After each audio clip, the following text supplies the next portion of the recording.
Hey y'all, this is Diane.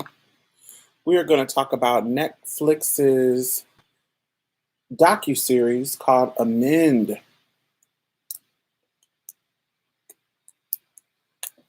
It is hosted by Will Smith. I wonder if he's a producer. I didn't look into that. But he is the host. And it is all about the 14th Amendment. Hey Will, how are you?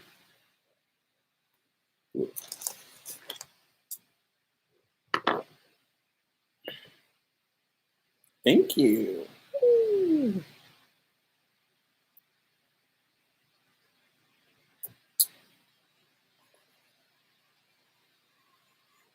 So we're going to give people a chance to come on in. I actually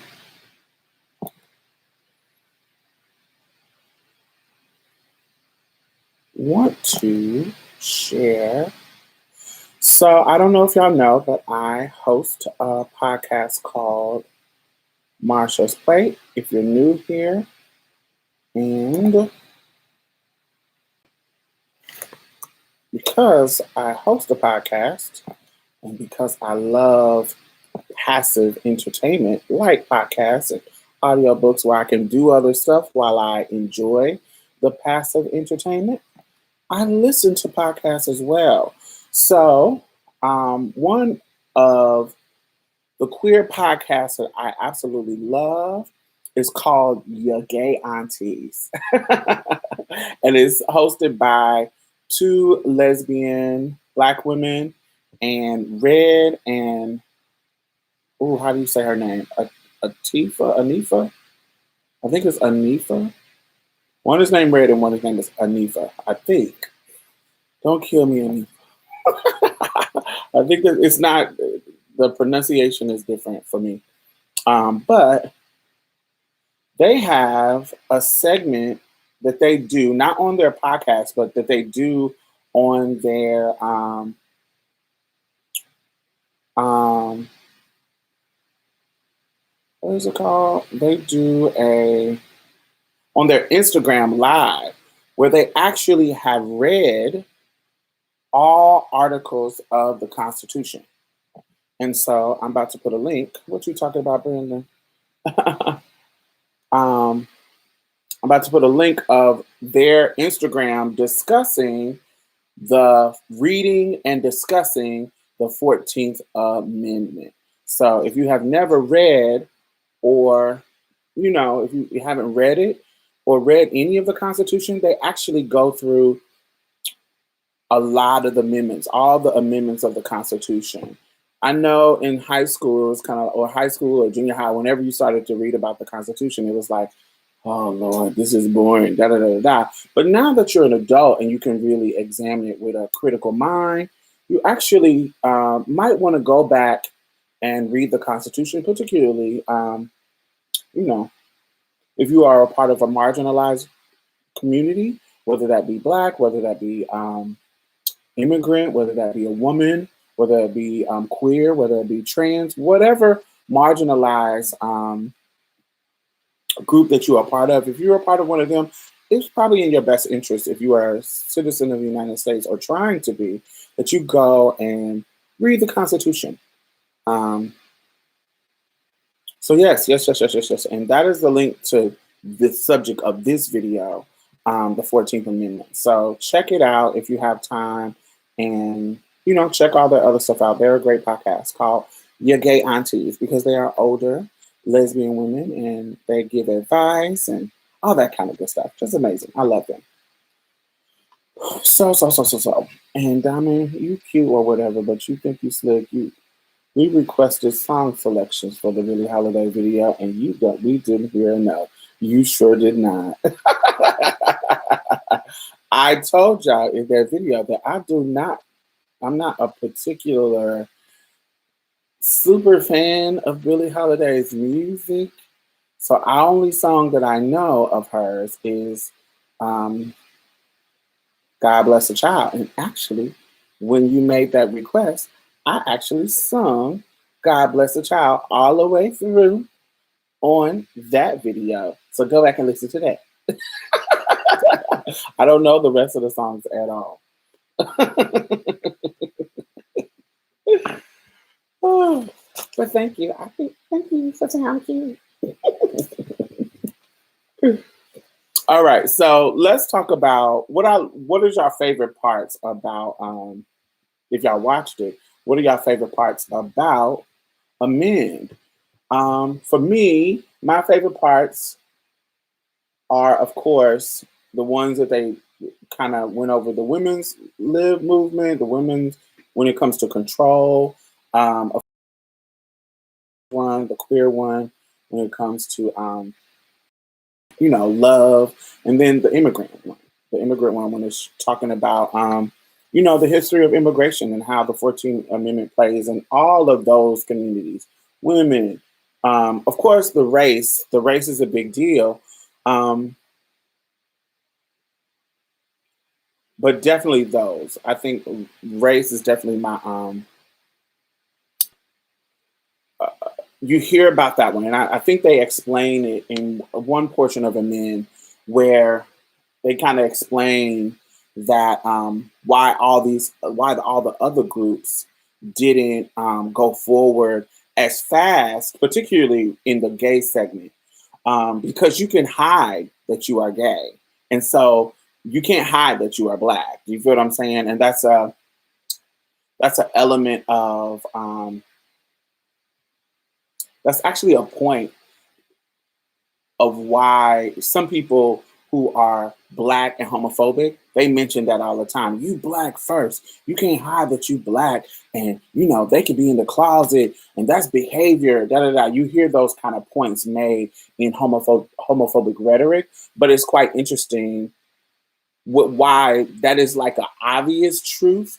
It doesn't make the wrongness and the justice when you are openly gay or openly queer or openly trans, when you are openly and you're not hiding it, the injustice that you get, or some fairness if your particular circumstances is creating an injustice, it really doesn't matter. Like it doesn't really matter whether you can hide it or not hide it when it's out, and there's a justice based on it being injustice, and there's an injustice based on it being out. It really doesn't matter. It's it's a problem and it needs to be addressed. It needs to be fixed. So I find that quite interesting. Um, it also pointed out really, really well.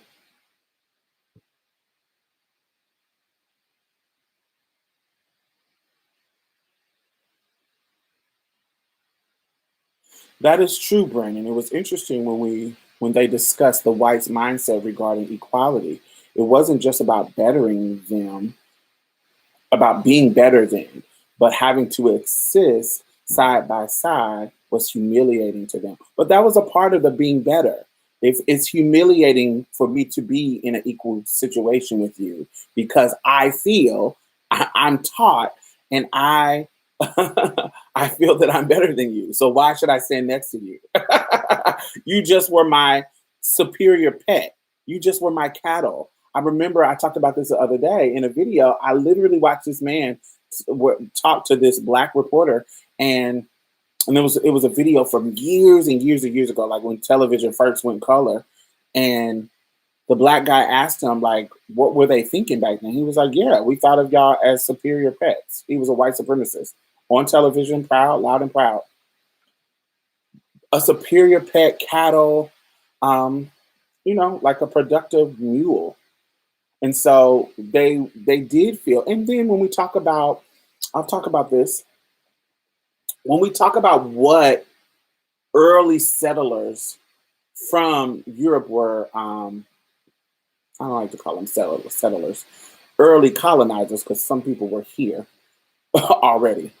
Um, the early settlers, the early colonizers who came to settle here, what you got to really get the context of what they were running from Europe.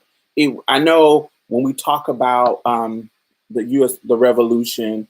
We always talk about it as like the monarch, the European. They were running from the European monarch. It wasn't just a monarchy itself. It was also like religion. It was also they were people who were coming over here. Remember, they had the privilege and the means to actually get on the boats and pay on the boats to come over here to colonize the Americas. So they were people who had the means to do it. The poor people stayed where they were at. And so they were the conservative ones as well. So they were running from Catholics, which is kind of crazy because we think of Catholics now as a little bit more conservative. But at that time, prior to the United States Revolution, Catholics were considered the more radical because they were, homosexuality was getting kind of like, ooh, not accepted, but trying to budge to be accepted. And so people were running, the Puritans that were coming over to this country and settling here were running from that radical, quote unquote, radical ideals of Roman Catholics. And so when they came over here and they were able to create their rules, one of the books that really explained this really well is called The Queer History of the United States. If you have Audible, you can read it through there, but it's an actual book you can buy too. What would happen is there was a couple of things that they were protecting because their mindset around, ooh, we don't want to have that radical Roman Catholic shit over here.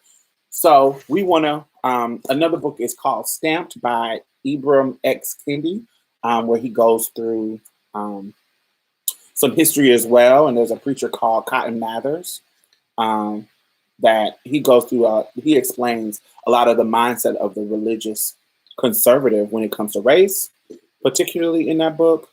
But the mindset around them, but the mindset was we need to control two things. We need to control women because, and we need to, and their rhetoric was to tell women, and they kind of point to this in Amends, to tell women that your job is to be a wife, is to take care of home, and our job as men is to protect you and to treat you like the classy, pure, motherly, amazing thing. And so culturally, what they would do is they're selling this dream of this ideal woman, but they're also raping slave women and actually teaching their sons that if you want to do nasty, freaky, gross sex, da da da da da da, do that with your slaves. Don't do that with your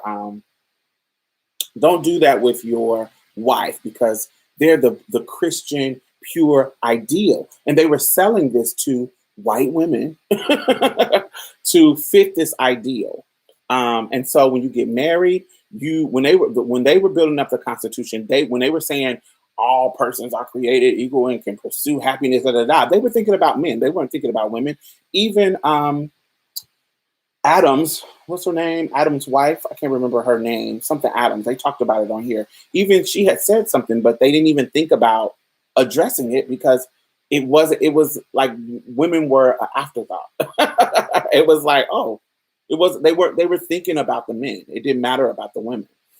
And so they were trying to protect the women and the family unit because they felt like that was the cornerstone of society, the family unit, the father, the mother, and the children. And then so they wanted to control sexuality. So you can't have sex with you can't have babies and openly have sex with other races.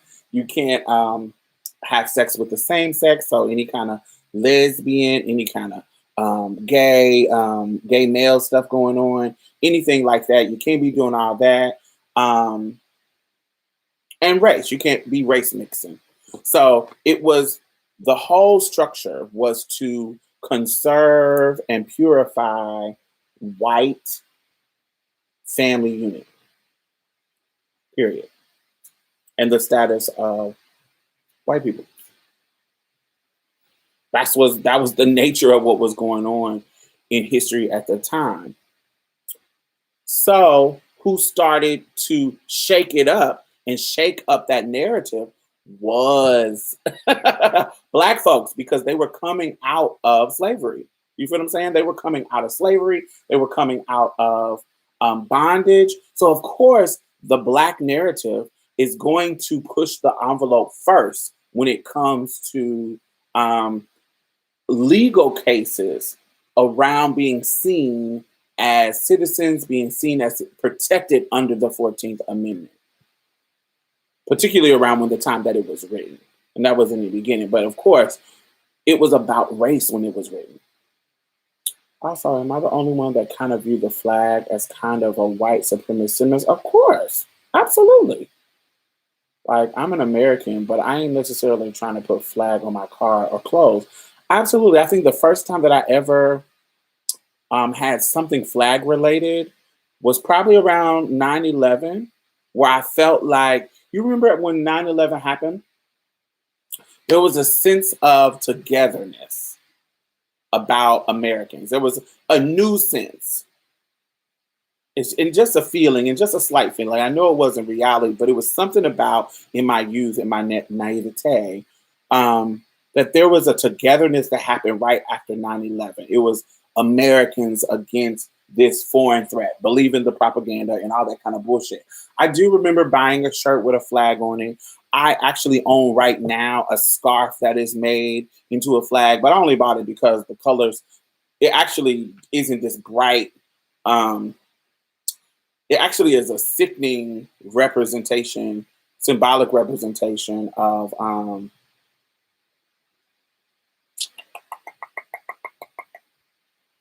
like the stain of America, because it's actually not the bright white, the bright red, the white bright blue. It's actually like the white stripes are not actually white; they're gray, and the red stripes are actually maroon, and the blue is actually navy. So it looks like a very dark version of the flag, and I like that because it just a darker version and looks more of a darker representation, which is symbolically what I would want to represent. And it matched my boots at the time. I had some maroon boots, and it matched them. Yeah, as of late, I've been feeling the same. Like I see the flag on you. I'm side eyeing until I get more information. Yes, Arlene. I remember recently. I don't know if I told y'all this part of the story. I think I have. I don't know, but I'll tell it again. When Monica Roberts passed away, when I got the news from her, I actually was leaving the nail shop. And so I was in the nail shop, and this white lady, just kind of, me and this Black girl was in there, and we were kind of talking about our natural hair. And we were talking about our natural hair journey and what was going on with our hair. She was locked. She had locked about maybe 3 years before this, and I was like, "Oh, your locks are pretty." And I had my box, and she was like, "Oh my God, that's pretty too." And we having a Black girl hair moment. You feel what I'm saying? And so in that moment, the white girl who is not with us jumps in the conversation, um, and she's like, "Oh, ah, my hair is crazy too. It's just as I get older, it's just so frizzy." And so we like, okay. And we go back to our Black girl conversation, because this is a very natural hair, going natural, big chops. That's a very unique Black girl conversation that is unique to our culture, and has and a lot of meaning to our culture. But she keeps jumping in our conversation. And then she starts to bring up, while jumping in our conversation. Now, mind you, we're in the middle of COVID, and we are going to get our nails done, and there's social distancing rules. So they don't have a bunch of people in there like they always do. It's only us three. And so we have like 2 seats separated from us. We got to wear our mask, blah, blah, blah, blah. So there's me, 2 empty pedicure seats, the white lady, and then 2 empty pedicure seats next to her, and then the Black lady. So me and the Black lady is kind of talking around. The other Black lady is talking around her, and we are talking about her mother, she's dreadlocking her daughter's hair. And her mother is from the old school, respectable, why would you do that to her hair? And that's not gonna look professional. And why would you do that to her this young? Let her do that when she gets older and make the decision. You dreadlocking her hair. Very, she doesn't think it's anti-black. She thinks she's helping, but it's a very anti-black conversation around hair that she's having with her mother. But as a black girl talking to another black girl, I understand the historical context. I understand everything about the conversation that she's talking to me, another black woman, about. You feel what I'm saying? But that is so odd. I could not imagine centering myself in someone else's conversation. Only time I usually say anything to a stranger is to compliment them. Baby, that's the privilege of being white, Caden. And the audacity of being white is that they feel like they can just jump in a conversation that has nothing to do with them. That's when you own the world. That's just kind of, oh, I could just jump in this conversation, and I'm thinking that it's, oh, I'm just being friendly, but this is not your conversation, and it's not. It doesn't even have any context to you at all. And so when we're talking about this conversation, this really particular black girl experience conversation, she jumps in and starts talking about Black Lives Matter. And so me and the black girl look at each other like, oh, this conversation looks like it's gonna kind of get weird and get crazy. And so she gets to talking about, I feel like I can't remember exactly what she was talking about, but it wasn't relevant. You're jumping in and you're not relevant, and you're bringing conversations that's not relevant to us, and you're bringing hot button conversations to two black women that you don't know, talking about Black Lives Matter. You don't know, these are hot button topics in our country right now. So it almost feels like you're trying to push our buttons, like you're trying to instigate, like you're trying to. But maybe you're naive. I don't like to give them that much credit. I think that they do it intentionally. But let's say that you're naive and you don't know that this is a hot button topic. But I know that you do, especially after the actions that I'm about to describe. I know that you do, but let's say that you are. So she says something about, I just don't understand about the white privilege thing. And I was like, oh. So I'm over here like, my rule in life recently is I don't talk to white people about race. I just don't. Unless I'm getting paid. Like if I'm teaching you, I'm doing a workshop, cute, I'll do that because I'm getting paid by your company. But just standing, just like around, I'm not educating you on about race. That's not my job.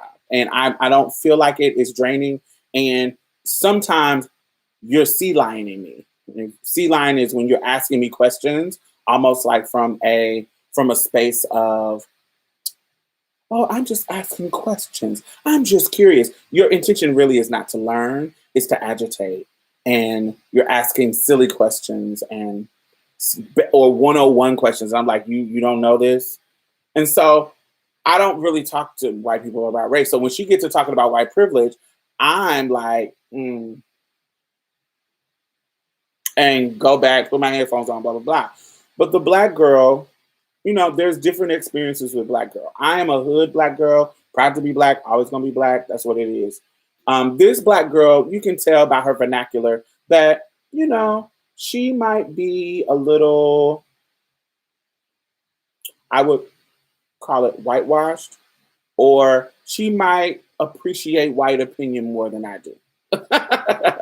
And so you can tell by her code switching, you can tell by her demeanor when she's talking to the white woman, you can tell that she's one of these black girls that kind of, wants to coddle the white people.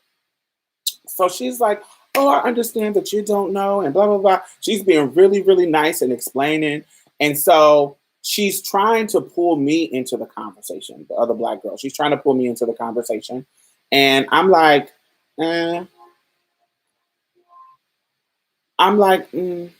I keep saying, mm-mm. And so she keeps going and keeps going. So just the nature of the conversation, and I see the black girls having a hard time explaining certain things to her. Just me being a natural teacher, I get drawn into the conversation. And it was really my point is to show her, the black girl, how to explain what she's trying to explain. And because I'm a teacher, and it just sucked me into the conversation. I'm like, oh, at the end, I was like, oh, they sucked me in. But I was like, you know how you're white and you're saying that you don't understand the white privilege thing. I said, um, so let's take it out of the race thing. Let's talk about gender. Do you think women are oppressed? She said, absolutely. And I was like, oh, great. So have you ever seen a dude walking around a room and he's walking around the room like he owns the place, like taking up a lot of space, being arrogant, being this manly, loud thing, and being obnoxious? And you try to tell him, like, dude, you're doing too much. And he doesn't understand how his actions are kind of being sexist. And some of the things, he's calling women females, and which is a dehumanizing term in certain contexts.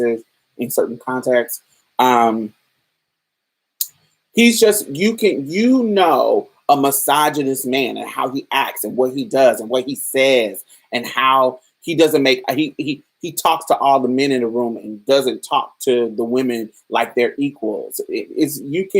When you are a woman, these type of men. And she was like, yeah, I see that all the time. Yeah, men are assholes. They're misogynist assholes all the time. I was like, and have you ever had a conversation with them and you tried to explain to them misogyny and their actions and how their misogynist actions reflect to you? And they just didn't understand when you were talking about male privilege, when you were talking about misogyny and sexism and them being sexist. And they said that they just didn't understand what you mean. They were playing either dumb or they really didn't know. They really didn't engage and didn't understand how their actions were sexist. Like, have you ever been in a situation with a man like that? And she was like, absolutely, all the time. They never get it. I was like, that's what it feels like when you say you don't get white privilege. And she was like, oh. And so the black girl chimes in, yeah, it's like that. It's not saying that is your fault. It's not saying that it's da da da da da da da and blah blah blah blah blah. So the black girl is so nice and coddly. It's almost like she's talking to a 6-year-old, just so nice and da da da da da da da da. And so she leans back. So when she leans back, when I say what I say, and she leans back, she says, So I thought the lean back I felt was, oh, she got it. So we continued our conversation about the girl's mother, and she picks up the phone and calls. She either gets a call or she calls. And I think the person on the phone call with the white woman is either her daughter or her son or her child or something like that. And so on the phone with her child, she was like, I'm going to have to stop talking about, I'm going to have to stop coming to this nail place. Every time I go here, it's always black girls giving me a hard time.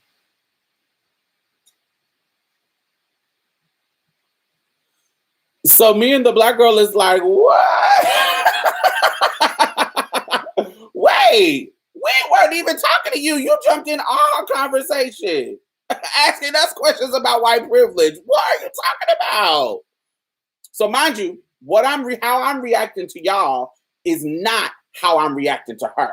When she says it to me, when she doesn't say it to me, she says it to her people. When she says it, I start laughing. And the black girl says, what?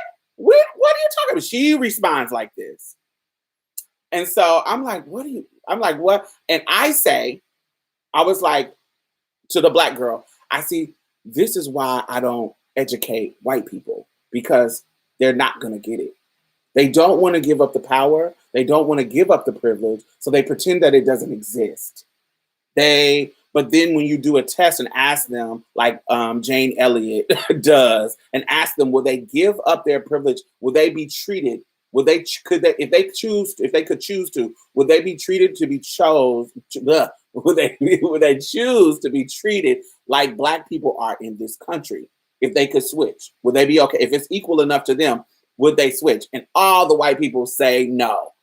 We would not switch how Black people are being treated in this country. We don't like that. So that indicates that they know how we are being treated. And so I tell the Black girl, this is why I don't educate them. This is why I don't waste my time talking to white people about race, unless it's somebody who was already on the path to learning and they're not being stupid. So I laugh. And so the white girl, bring it back to Amin, the white girl tells our Vietnamese nail tech, you know what? I want you to put the American flag on my toes. I want you to put the American flag on my toes because I am a proud American.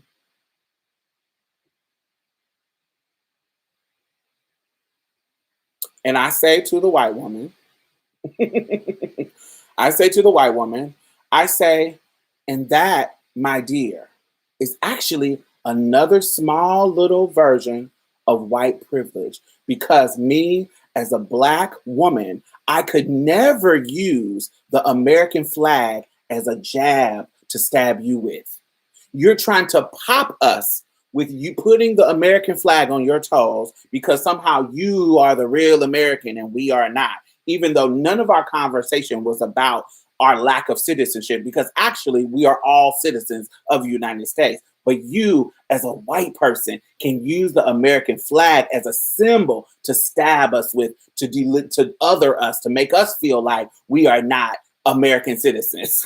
You are the only bitch in this room that can do that. Me, my Black ass can't, her Black ass can't, and that Vietnamese Asian woman, immigrant, can't either. You're the only motherfucker in this room that can use the American flag as a jab. That is white privilege, baby. A small little privilege, but that is a white privilege. That's why you can roll around in your trucks with American flag and it means something, and it's a symbol of American heritage. But for us, those symbols with the eagles and the flags and the Confederate flag, definitely. But now they have started to co-opt not really co-opt. I don't even want to say that. But now the actual American flag is starting to feel like, especially when it's got the eagle and da-da-da-da-da, it's starting to feel exactly like the Confederate flag. So you're the only one who can use that as a jab. So I say that because Brandon said something about the flag starting to be a symbol of white power, really. Because this is the ruling class of this country is white men. And so, yes. So let's go back to Amin. So one of the things that I love about this particular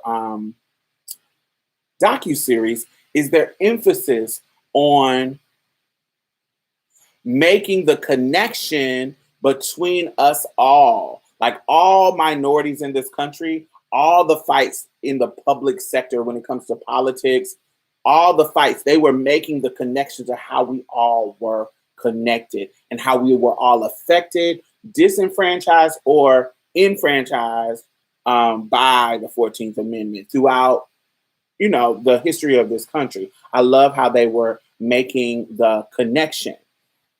I also love how they had an emphasis on Pauli Murray and her impact in the 1900s of how all gender and race, her impact in her genius and her thought process about the 14th Amendment and giving her flowers. And they even clock that you may not know who this person is because erasure.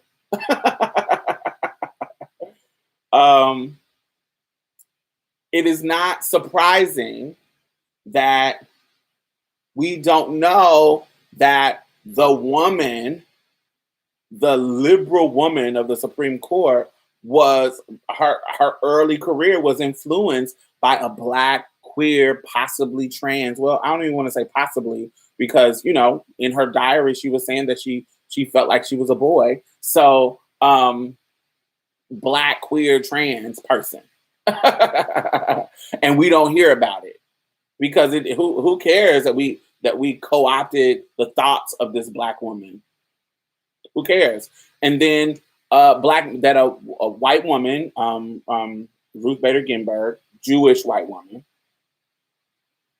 and then a black man, Thurgood Marshall, in the Brown versus Board of Education.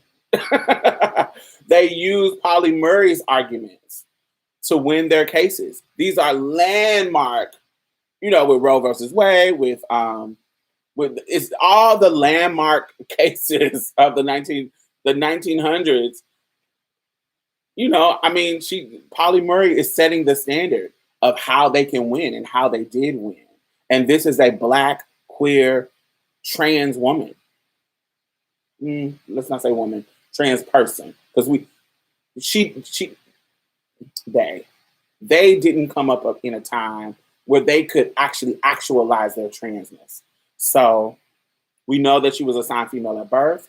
We know that years before Claudette Colvin, years before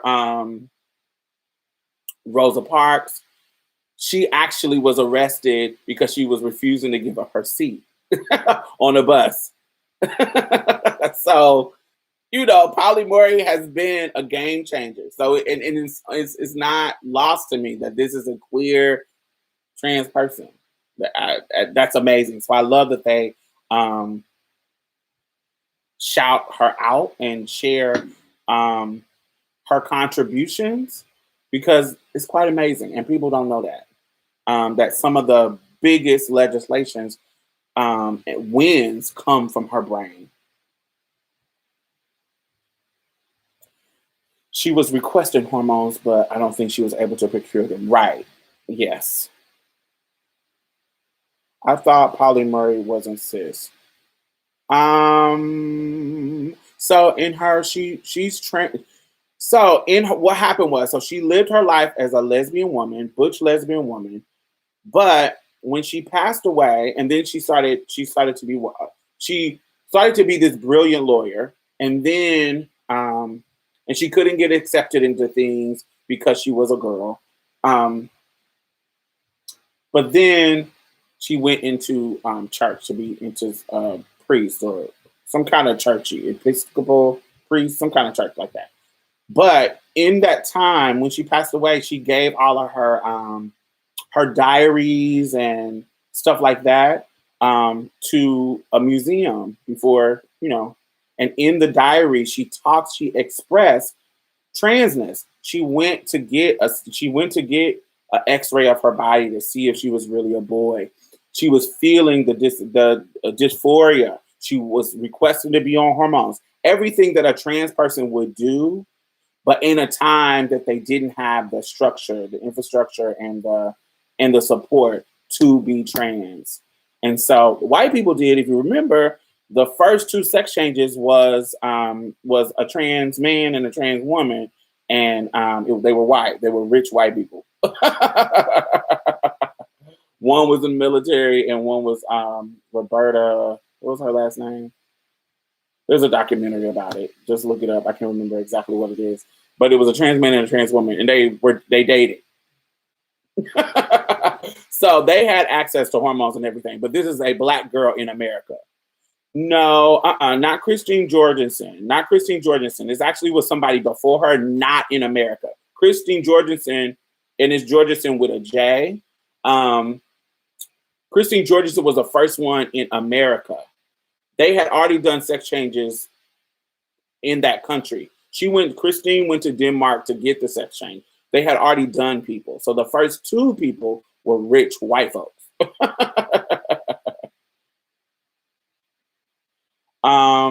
They didn't have the language back then to express themselves. Absolutely. And actually, there was language early on, but Nazis had burned a sexology institution.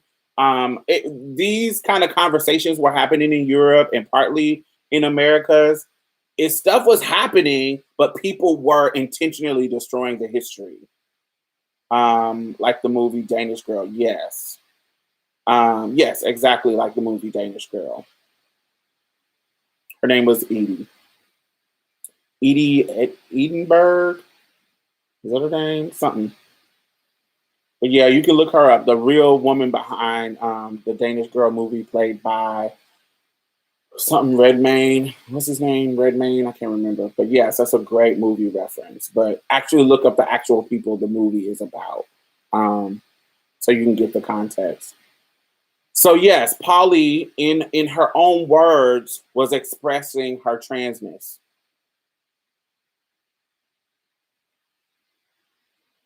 It is good to know which programs are good investment time in with all the programs dropping now.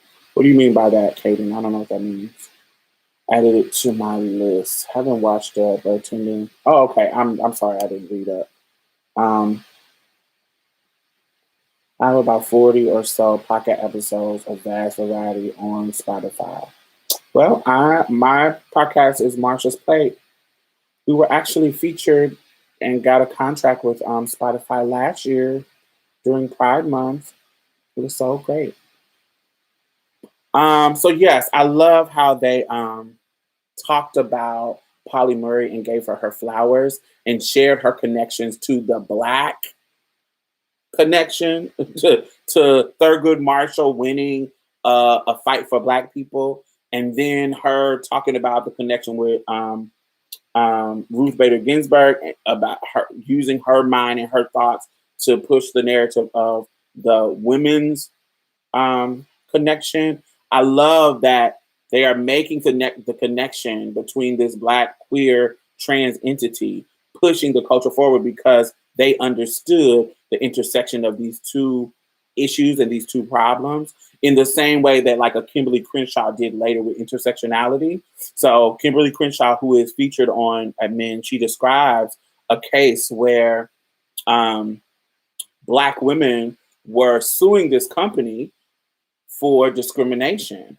And the judges couldn't side with them because they said, how is this company discriminating against you when they are hiring and promoting Black men and hiring and promoting white women? And so clearly they're not prejudiced against Black people because they're promoting Black men. And clearly they're not prejudiced against women because they're promoting white women. But there are no Black women coming up in the ranks. And so Kimberly Crenshaw put forth this theory of intersectionality about how not only as a Black woman, those two identities crossing, it not only gives you the oppression of those two entities, being Black and being a woman, but it creates actually brand new barriers and brand new obstacles and discriminating territory for you to for people to use against you. So anyway, and that's what intersectionality is about. I know a lot of times people act like people love to throw intersectionality out like organizer buzzwords. but I love how but yes, I will repeat it over and over again. I love how they gave Polly Murray her roses. And so when Black people or white women or non-Black women act like, particularly I hear this black folks, homophobic Black folks, try to act like we are not a part of the movement. A lot of the fucking race, a lot of the not just race, a lot of the advancements, a lot of the movements towards really making Black Lives Matter were spearheaded by, or not just, because it was in tandem, queer people being in tandem with cishet people. When we talk about Polly Murray, when we talk about, Billie Holiday, we just talked about this other day on the Billie Holiday episode.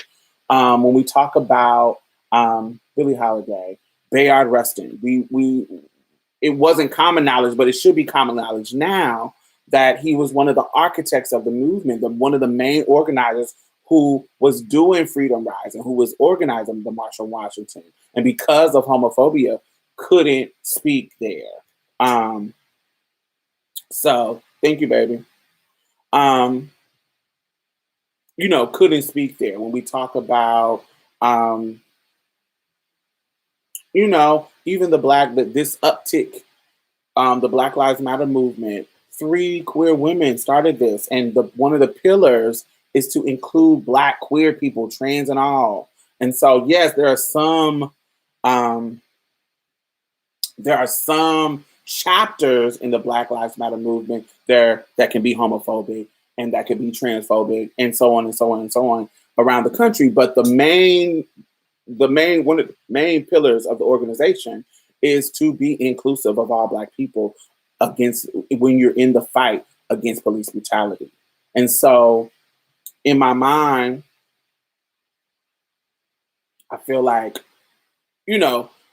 if you are a Black person or you are a feminist and not including queer people or not including gay people in your movements, it is because you don't know the history. It's because you don't know the history and the part that we have played in pushing the narrative forward in regards to us.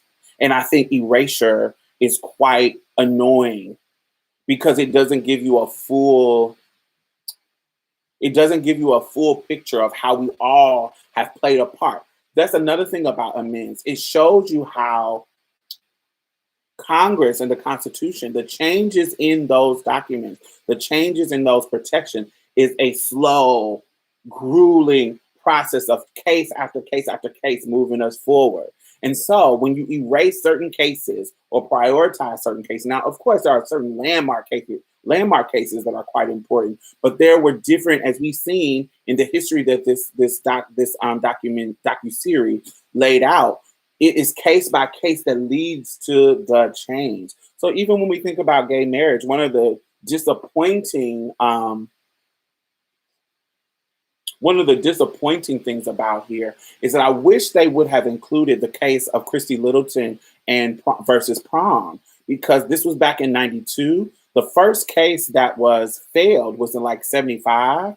2 years later, a trans woman got on hormones. Her name was Christy Littleton.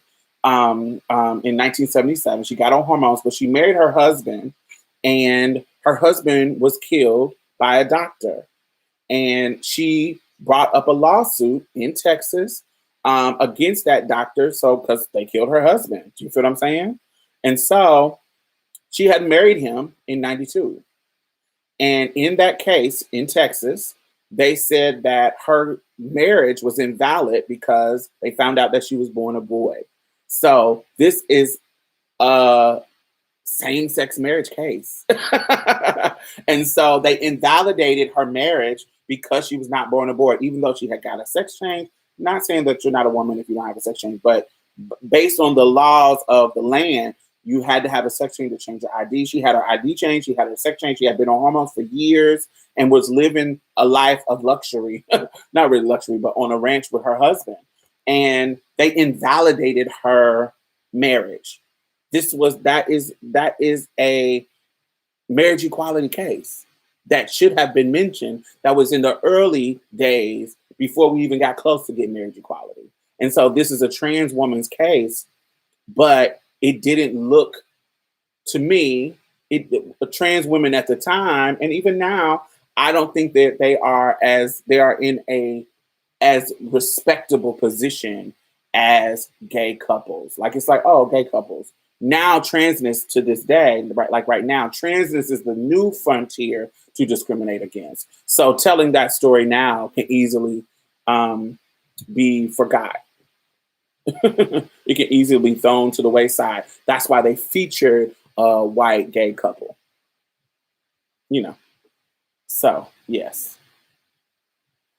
This happened to Nikki Aragoose here too, as well. Yes, Nikki Aragoose used the Christy Littleton case is the precedent that was set to be used against Nikki Aragoose. But Nikki ended up winning her case, which is after a long fight. But yes, rest in peace to Nikki. What else? What else? What else? What else? So yes, let's talk about. Let me see where we at. Ooh, we got tons of time. I feel like I've been talking, talking, talking, and time is not flying. If you enjoying the conversation, make sure you thumbs up. Make sure you subscribe, and yes. Anyway, so let's talk about Myra Bradwell versus Illinois. I thought that this case was quite interesting because just like I was talking to y'all earlier about, marriage was an institution that enslaved women. It literally meant that they can cover you. You become one. And so the man, any kind of legal situation, you didn't really exist. Um, Absolutely, Brandon. That is another thing. That is another case. Before I get into that, Lucy Henderson Hicks happened in the 30s. Absolutely, that is a wonderful case. That happened before that 1975. I'm glad you brought that up. Who was married to her husband? She owned a catering business in Ancard, California. I don't know how to pronounce it, but she owned a catering business in Anchor, California. She owned a brothel, and she was politically powerful in her particular city because she owned a brothel and these catering businesses, and how she ran it and how she took care of the wealthy white people in the neighborhood in the town. She actually It was a long time before they could get her together because she had political power. And then what she did, she used her political power to kind of get out of the situation. But they brought the case to her, and that's just how she was. She had wealth. When they brought the case up against her, it was about her marriage. It was about her marriage being a fraud because they saying that she was a boy. So that too, I'm so glad you brought that up. That too was a marriage equality, one of the early marriage equality cases come from us, trans women. Because trans men existed, but trans men, the beautiful thing about, I don't want to say beautiful, scratch that. The thing about trans men, they go sit their ass down and be chilling. And so a lot of trans men cases back in this time, they'll marry their wives and nobody will know that they're trans men until they're dying, they're dead, and they have to get their body examined for an autopsy. There's so many cases. When we talk about Dr. James Berry, who did one of the first successful cesareans in South Africa, they didn't find out until he was dead that he was actually born a girl.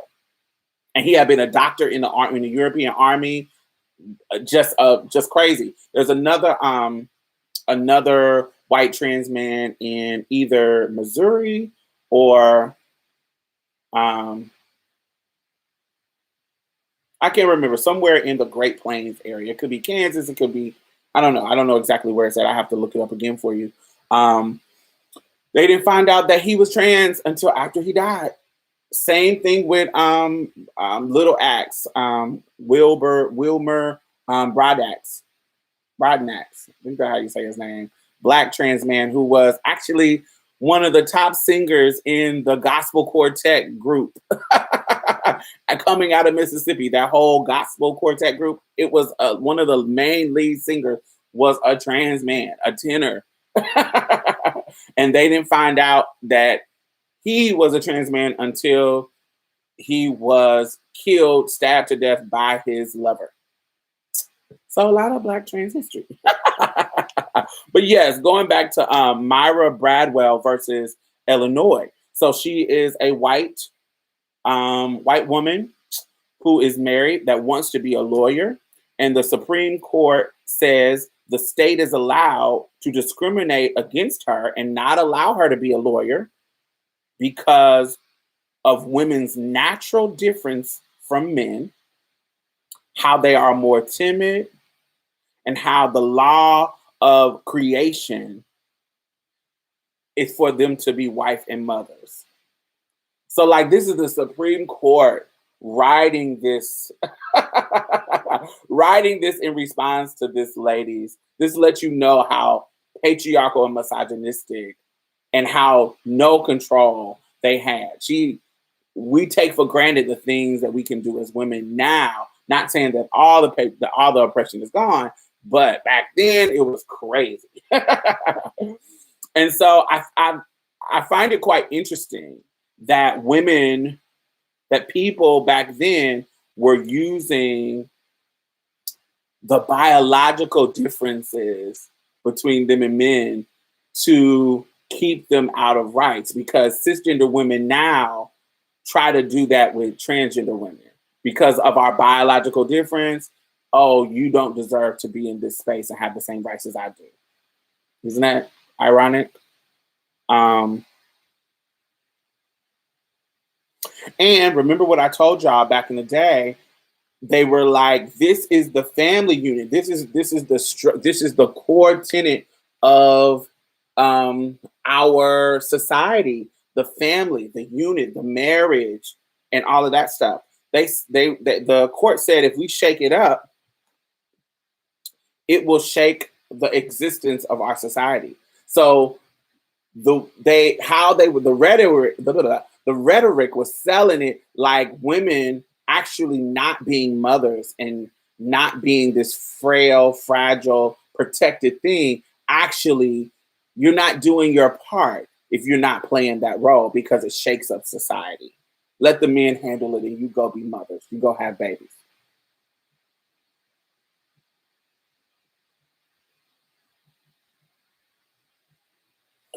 So then that brings me to Griswold versus Connecticut. Not surprised, the Supreme Court also approved eugenics historically. This is around that time too. Because remember what I told y'all, what they were trying to, in this era of time, what they were trying to protect was the family unit, the power of men in marriage to women couldn't own property. And remember, they had to get rid of slaves.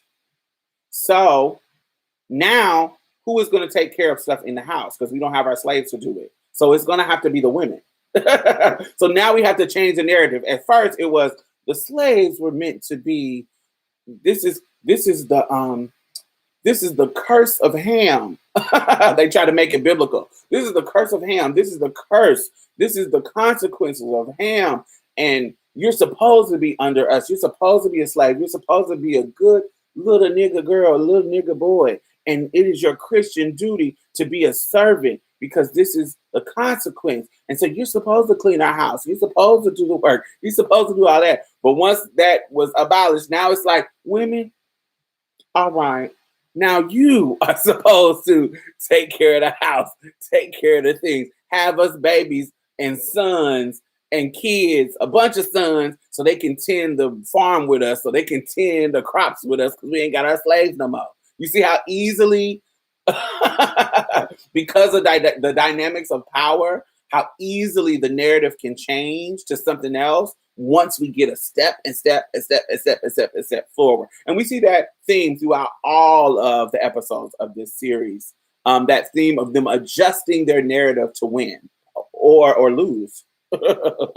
And so that brings me to Griswold versus Connecticut, where they start implementing the logic of privacy in marriage. And it was quite interesting that one of the dudes who, one of the judges, Supreme Court judges who who was pioneer of this protection of privacy. One of the reasons why he was wanting to protect privacy is because he was on his fourth marriage to his second 23-year-old, and he in his fucking 60s. So he wanted to tell people, stay out of our business. Don't worry about what I'm doing over here.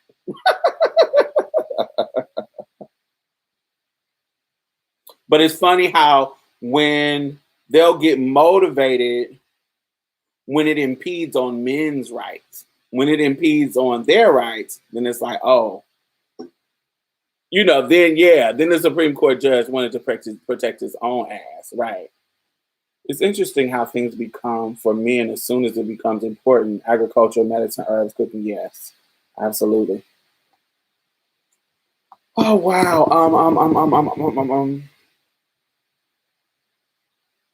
So I just thought that was interesting how the privacy thing led to the further steps. Remember when we talk about abortion and reproductive rights, the privacy thing. Because I feel like if we publish, I don't want to say this. This gets ugly.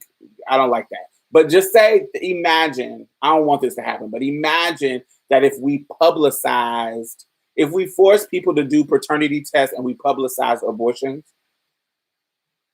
all the men would want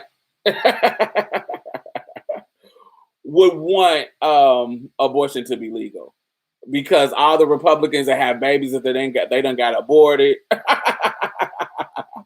A paternity test before you get an abortion so we can know whose baby this was. That would be crazy, and that will force them to have to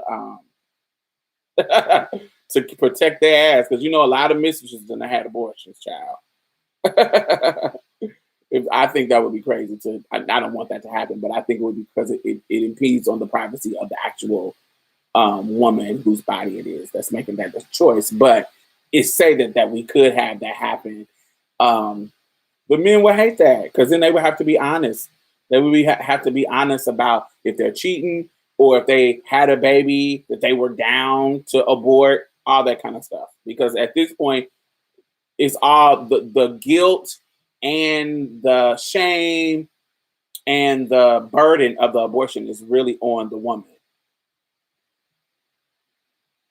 Not to say that those things are exclusive to abortion because some people don't feel guilty about abortion. It's their body and it's okay. They don't feel like it's a moral issue.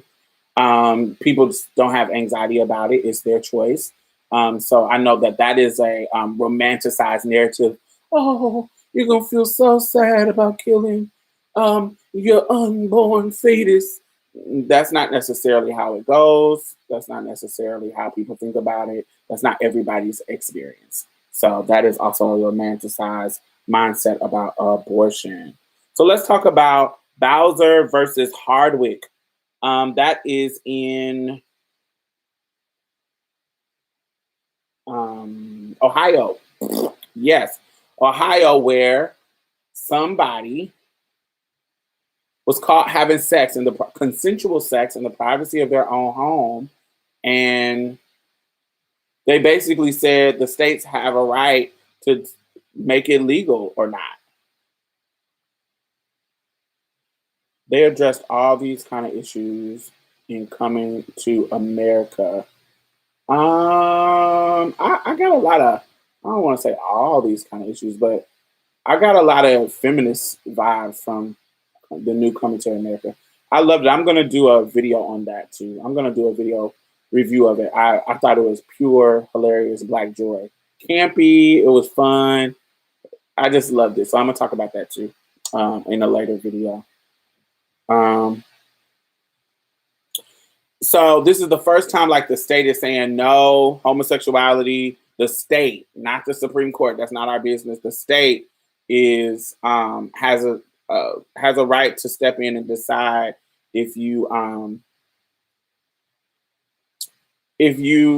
can have consensual sex with the same sex. And then you go to Texas, Lawrence versus Texas. I thought that this was quite interesting that this was a black man and a white man. I thought that was quite interesting, and looked a little. There was a age gap in there too, which was quite interesting with Lawrence versus Texas. And this is the one that actually pushed the envelope and said that this is not um, constitutional. This is a matter of privacy. They should be able to do what they want consensually in the privacy of their own home. And so that was an important case when it comes to the queer narrative, when it comes to how it affected the 14th Amendment affected us. I thought that was interesting. Any questions so far? Let's see what people have said. I'm seeing some. The Sydney Mardi Gras is on tonight. It began as a protest movement in the 78. Now it's the biggest party of the year. The first Mardi Gras was a bloodbath. Ooh, yes.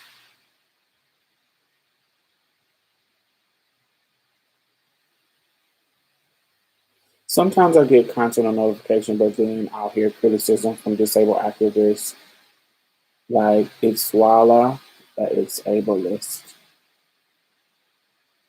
It's good to know some program. I don't know. That doesn't stuff like that doesn't stop not anything. Like if somebody says, I don't think every show. I think there's going to be holes in every show because there is a limited time, there's limited money, there is, everybody has their own point of view. You can't tell all the stories in one story. Um, so something being ableist or something being sexist, something being misogynist, something being racist, something being having small elements of that, I actually can watch it and enjoy it. It can't be a whole racist ass show, but I'm talking about little elements of color blindness or not showing every aspect. Um, I just it doesn't make something not good just because they didn't address every single sector of oppression. So I can just because somebody has a critique doesn't mean that for me, it doesn't mean that I can't watch it. There are certain things that I watch because of the ridiculousness. There's certain things that I watch because it's mindless or silly or you know what I'm saying? It just some things I watch because of that because it's like, oh, this is ridiculous and funny. Like I watch the Murder Amongst the Mormons. I'm not a Mormon, but it was a interesting story. So I watched it. White as hell, but I thought it was interesting.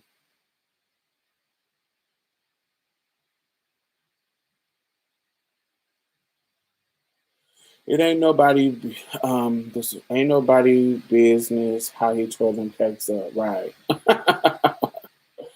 Oh.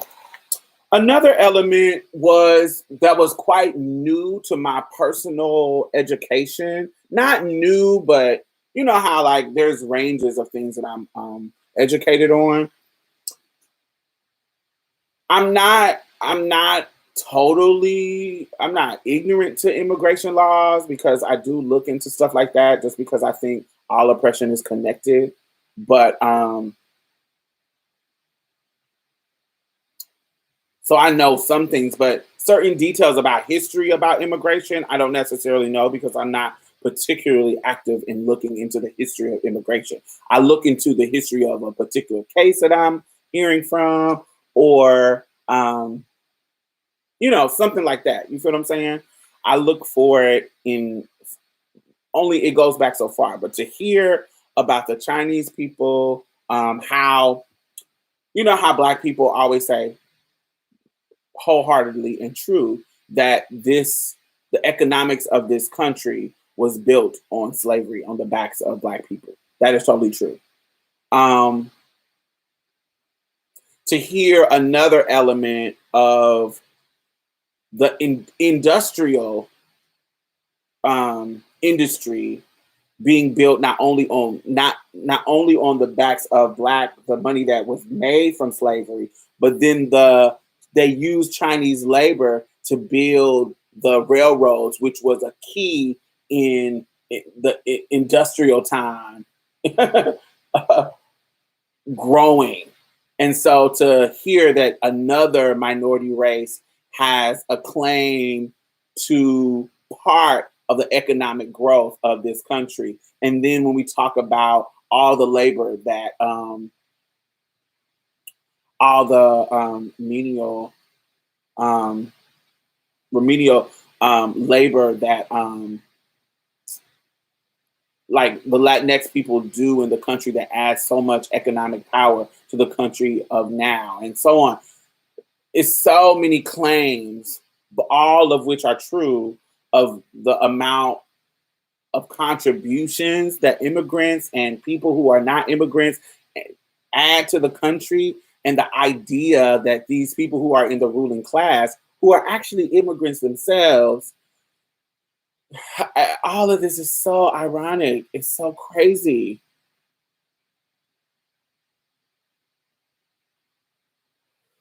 It is so ironic and crazy that this is the history, and even their connection to the history of the drugs, against the war on drugs, and how they used to have opium dens, and they used that to attack Asian people. They used Homeland Security to attack Asian people, particularly Chinese, and to see the reason why San Francisco has one of the biggest Chinese communities because of that history. I just feel like that our history is so amazing. My brother graduated with a history degree, and he always says it's because I was so into history. I love history. It just really gives, if you really dive deep into it, it really gives you the tea of why shit is how it is right now. And I wish people would do that more. Um, Hi, Diamond. It's my first time in the live chat, and I'm loving it. Thank you, Alexandria. Off topic, but I'm in Texas, and I was wondering what's your thoughts about our energy problem. If you don't know how much about it, that's cool. Actually, I do an episode on my podcast on Marsha's Plate. If you're new here, I have a podcast called Marsha's Plate, and it's hosted by me and another trans woman, Mia Mix, and a trans man, Zaire. And we actually last week talked about our experience with Texas and the freeze and all that kind of stuff. So we give our opinions on the energy. I do know not a lot about it, but I know about, no, I do know a lot about it. I do know the problems leading from the 80s and the 90s leading up until that. So yes. Um, um, yeah, so you can listen to that. It is linked in the bottom. Um, yeah, so I do give my opinion of that. You can check that out. Thank you, thank you, thank you. Marsha's Plate videos I actually put on my actual Patreon. So there's like a paywall, but it's not a limited amount. You can become a patron for like $1. Like if you sign up for like $1 a month, I give everybody access. It's not like, oh, you got to pay this amount, this amount, this amount. That's not really how it works. Even here on YouTube, I have a membership thing on YouTube that if you become a member, all the videos that I have private, you're able to see. And usually I keep the videos that are, kind of spicy with spicy opinions in my members only section. So I don't have like multiple. I know some YouTubers, they have multiple. You pay $15, you get this access to that. I just have a small amount that you can pay and you get access to everything. So, but I also do a free show all the time just because I like accessibility. So yes. What else? You are a historian. I'm coming to grips with um, withholding some of these labels. I used to didn't even like the activist hat years ago, like back in 2010 or 11. The activists, because I was still escorting and under the chains of respectability politics, I felt like, ooh, I can't be an activist and a prostitute. That doesn't match, because I associated activism with kind of goody two shoes. So I was like, I don't know. I'm not clean enough to be an activist. But that was my mind fucking with me about respectability. Um, but yes, you are a historian. I know you like to say you focus on culture throughout time, but that's still history. Absolutely, definitely. Um, Alexandra, here's the podcast. Thank you, Brandon. I do love spicy food. Why? Will you be posting the video of your interview with your Ia on Patreon? No, I actually will be posting it on openly on here. She didn't have. I want her to watch it with me so she can answer questions in the chat, and she wasn't available. Well, she was initially available to do it at 5 o'clock today, but we had to switch some stuff around, so we're going to do it at 2 o'clock tomorrow. Sorry. Yes. I enjoy your podcast. I need to catch up on it. I've been slacking. Thank you. It's all there. Will you be posting the video? Okay, yeah. So let's go to where we at. We are at 1:15. Let's talk about Harlan B. Carter. That story wore me out. So if you don't know who Harlan B. Carter is, let me tell you, this is some Texas history. You know, I'm from Texas. So I really love to find history about places that I live at because it gives me context of where I live. So I think I'm an expert in Texas history. I think I'm an expert in Mississippi history, and I think I'm an expert in Indiana history. So I love hearing stories from the places that I'm at because, you know, that's why, or places where I'm from, because I know the context and da-da-da-da-da. So I love that. So hearing about Harlan Carter, I didn't hear about the origin story of this. I heard about it, but I didn't hear about the origin. So I'm glad that they told it because it gives me a little bit more context of what I already knew. So Harlan B. Carter, who was the head of NRA, he died in 1991, but he lived a very long time. But back in the day, in Laredo, Texas, his mother was complaining about the Mexicans being all around town, and she was worried about there was a little car incident or something, blah, blah, blah, blah, blah. So he, as a young boy, not a young boy, but like a teenage boy or whatever, got his shotgun and went and found the dudes. Have you ever thought about getting a PhD in history? I would go back to school if it was free. I would go back to get a master's if it was free. Like if they start making community college free and I'll go back to school to get like a doctorate. But right now I'm not. I got so much fucking student debt. I am not going back to school for none of that shit. Fuck that shit. Now, if it's free and I can go back on the dime of the state, yes, I will go get my life. Because I'm a studious person. I already study and do all this kind of stuff. So on my own. So that's what I would do. But honey, I'm not picking up no more fucking debt. They already got my credit is nice. My credit is 736. It just got to 730. Well, 736 in January, the last time I checked. So my credit is nice, but that's because I got my student loans out of default. And I don't like paying them. So, hate it.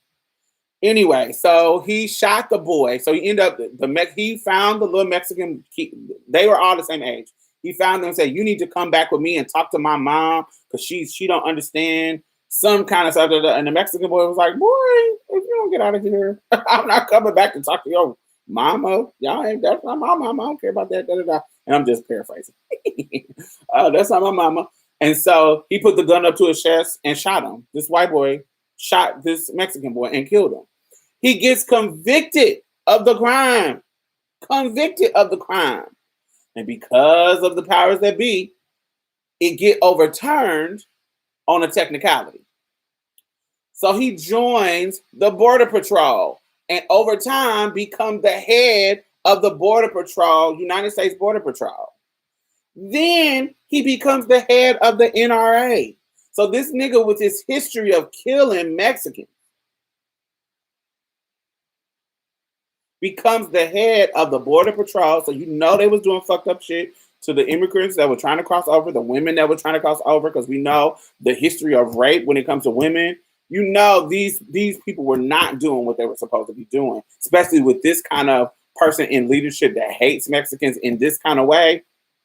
You know he wasn't shit, being the leader of the border control. And then they flipped to he's the NRA. Baby, I was like, all these stories all these stories are about white men literally trying to hold on to power. It just, that's what it is. They are indoctrinated in being the center. And they cannot deal with somebody impeding on that. That is so crazy to me. That all these stories in this fucking show was that kind of craziness. We're like, really? Y'all really was out here. Not that it's unbelievable, but it's just ridiculous. It's like, what? And he kept it a secret for a long time, but people found out about the conviction. And his name was Harlan B. Carter. And so you see the histories, these racist histories of these white people, and they're in power just because they're men. Them ego bruise get yeah, then they wild out. Yes, Charlie. The egos get bruised and they wild out. Absolutely. So all right, we are at 121, and that's all the notes that I had. But yeah, I definitely recommend watching Amends. Is it a 5-part series? I don't know, it's different parts. But it gives you tons of history and tons of stuff that you might not understand. Um, Tons of stuff. So go watch it and check it out. I loved it. I'm a history buff, so I love seeing stuff like that. I love learning, and I love when people teach me details about stuff, about stories that I already knew, but they give me a nuanced detail. Um, yeah, I love it, love it, love it, love it, love it. Phyllis Schlafly. If y'all haven't watched Mr. America on Hulu, y'all need to watch that too. With Kate Blanchett and other actresses. She was the main actress about the women's the what is it, ERA? Yes. England calling. What does that mean? Mm. But yes, a couple of things that I want to talk about. I want to talk about Coming to America because I loved that and it was campy black joy. So I want to do an episode. I don't think I'm gonna do that on a Friday episode, but maybe, I don't know. I think I'm gonna that's probably gonna be like a random this week. I want to talk about murder, um, murder amongst Mormons. That is really good, y'all. I don't know. It was going viral when it first came out. It was so good. I was like, oh, it's so good. So much tea and plot twists. I loved it. I loved it. I loved it. So if y'all want to be in the now, make sure y'all are watching Coming to America. I also want to review T.S. Madison's Experience. So I'm gonna do that. Did y'all watch that last night? Did y'all enjoy it? I thought it was brilliant. I thought it was good. I thought it was different because we've seen a lot of queer people on reality TV be accessories, particularly black queer men and trans women, be accessories to the main people. But in this particular show, we are not the accessory. It is led by a black trans woman and queer people all around her and her mother. And I think it's a different kind of reality TV show that we got to support. And I think it's quite interesting that we haven't seen this before. So we got to make sure we support it. But I'm going to do a review on the first episode.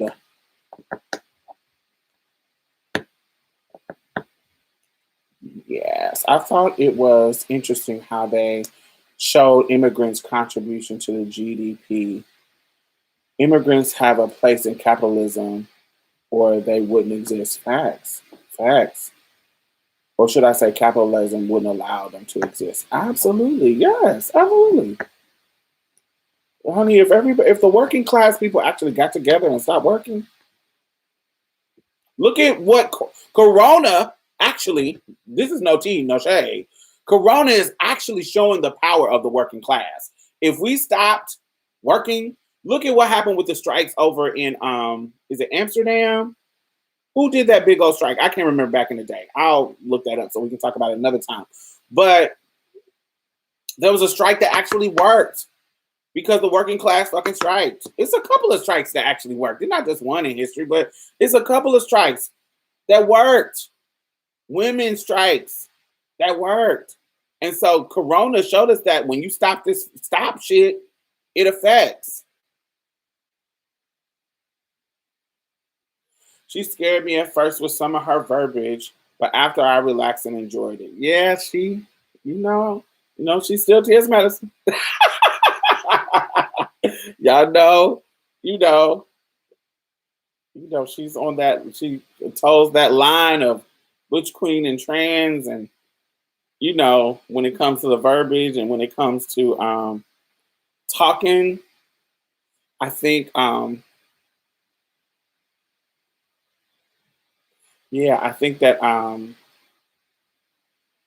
it's quite interesting, but we know girls like that, so I think it's good. I think it can open up the discussion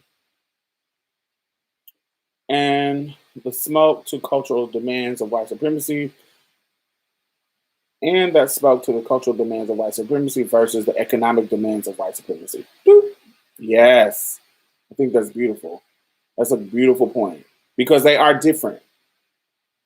They are different, and the economic demands of white supremacy are more powerful than the cultural demands. The cultural demands are more mutable. When there's money to be made, they change quickly. When there's money to be made or some type of protection of them, they change it.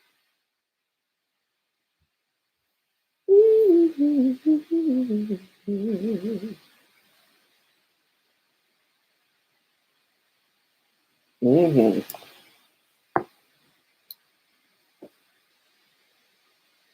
Absolutely, absolutely, absolutely. Mm-hmm. But I just thought it was a well done. And just let's talk about the production because I forgot to talk about production, and we talked more about the subject matter of Amen. The production was really, really nice too. I love how they had the actors, the different races of actors, speaking the words, the relevant actors speaking the words of some of these like court justices and some of these dudes who were the lawyers, and I love that. I love how they were acting it out. It was really nice. I love that, particularly like around Frederick Douglass and about Polly Murray and around the women and the judges. Oh, I thought that was quite interesting. I thought it was beautiful, and how he had the different relevant celebrities in there. I thought that was really good. I thought that was really good.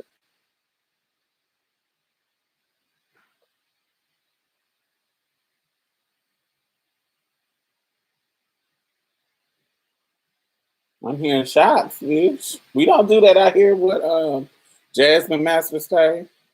We go to work. They don't do that in this neighborhood. We go to work. That is hilarious.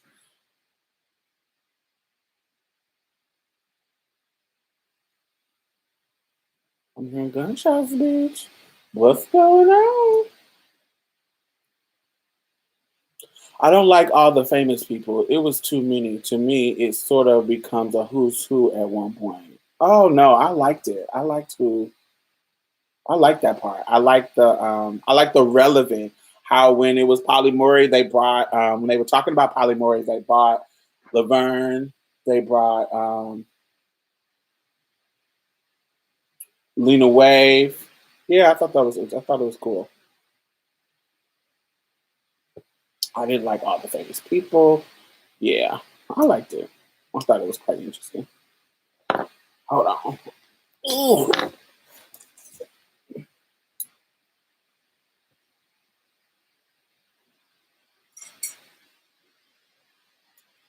I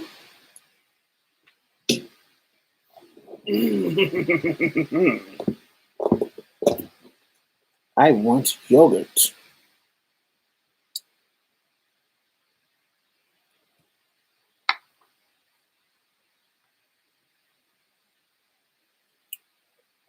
Yes, I need a GoFundMe. Just go ahead and go cash at me. Just cash at me the funds.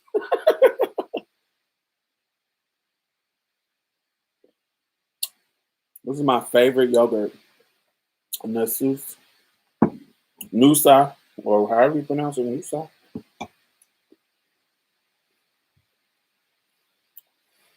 Mm. It's so creamy and doesn't give you that gross aftertaste. Love it. All right, we got 30 minutes, y'all, or I can end it early. What y'all want to talk about? What's on your mind? It sounded a little poop when you got up. I know you ain't over there pooting on live. No, I didn't poop.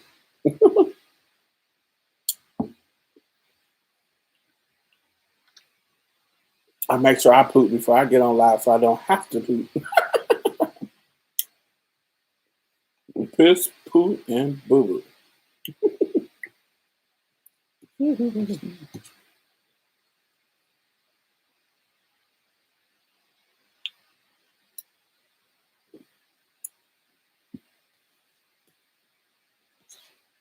I was thinking about making a GoFundMe. I was thinking about making a GoFundMe so I can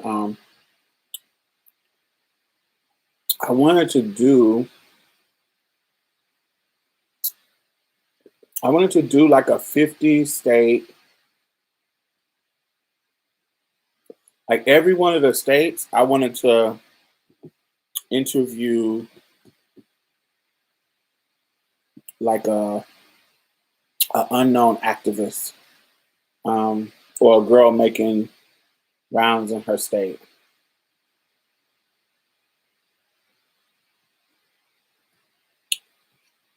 and I wanted to be every state.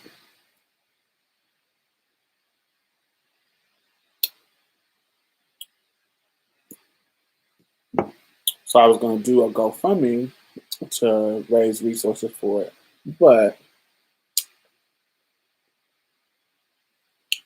I'd be scared to ask folks for coins. It's something about my pride. I'd be scared to ask folks.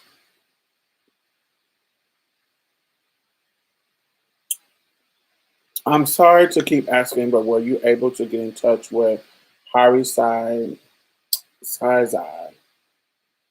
Um,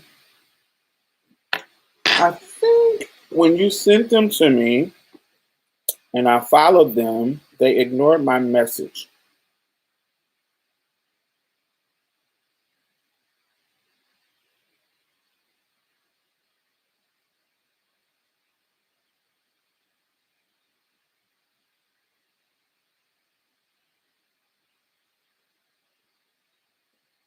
I'll send you the deal just before that. Hold on.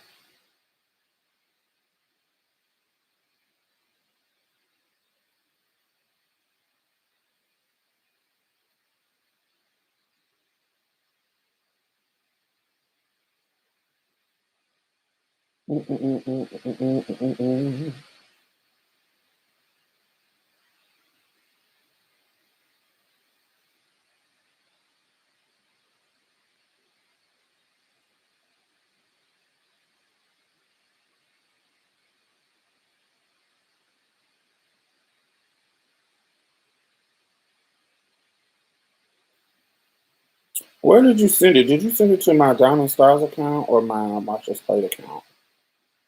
I know you sent it to one of them. Let me see. Mm,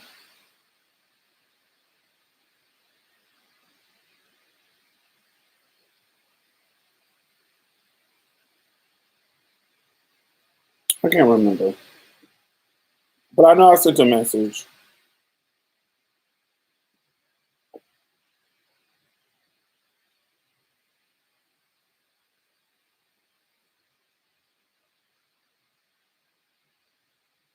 I don't know.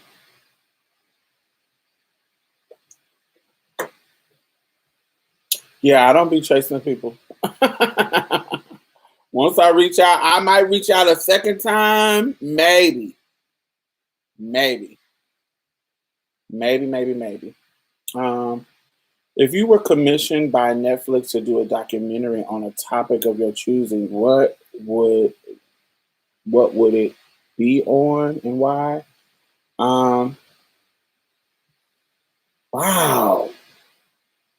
I would have to. I can't answer that right off top. I would have to think about that. What would it be on? Definitely some trans stuff. Sorry. It would definitely be some trans stuff. I probably would have thought to do polyamory. Um, um, I don't know. I would think that I would try to do something similar to disclosure, but very, very, very trans specific. Not that that wasn't trans specific, but that was more like in film. Think of like amends, but but with trans shit. I don't know, probably that, but I don't know. I can't think of if I could do whatever I want. It probably wouldn't be. No. I would. I know what I would do. I would turn my Love Beneath series into uh, a series, telling each one of those stories in maybe an hour to a half hour intervals with different actors and different, like kind of like Black Mirror. Yeah, that's what I would do.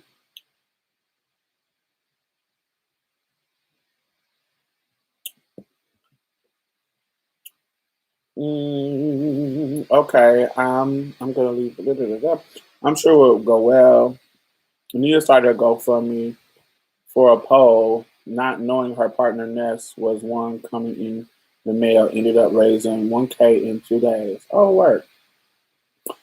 Oh no, mine would be more expensive. It was like if it was like 1K, I could afford that on my own. But I wanted to actually go to them, and so traveling to 50 states, that's kind of expensive. I can't afford that. So I would, yeah, maybe not. I don't know. I just wanted to. I need a little bit more money than that. I sent it to your personal account. Yeah, I thought you did, but I couldn't find it in my account. But I did when you sent it to me. I sent the person a message to see what they were about. I didn't say I wanted to interview them because I don't know them, but I hit them up to see what and start following them to see what they were about.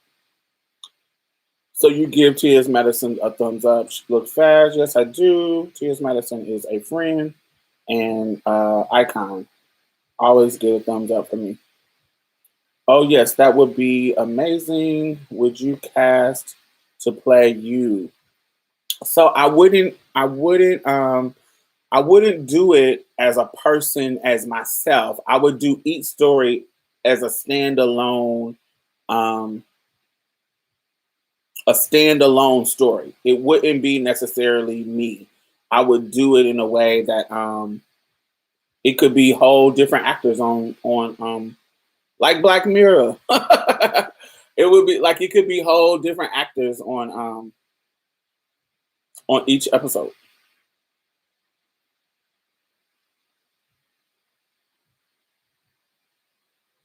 But the stories that are connected, like when I tell the Eric story, that would be one episode or part one and two in an episode.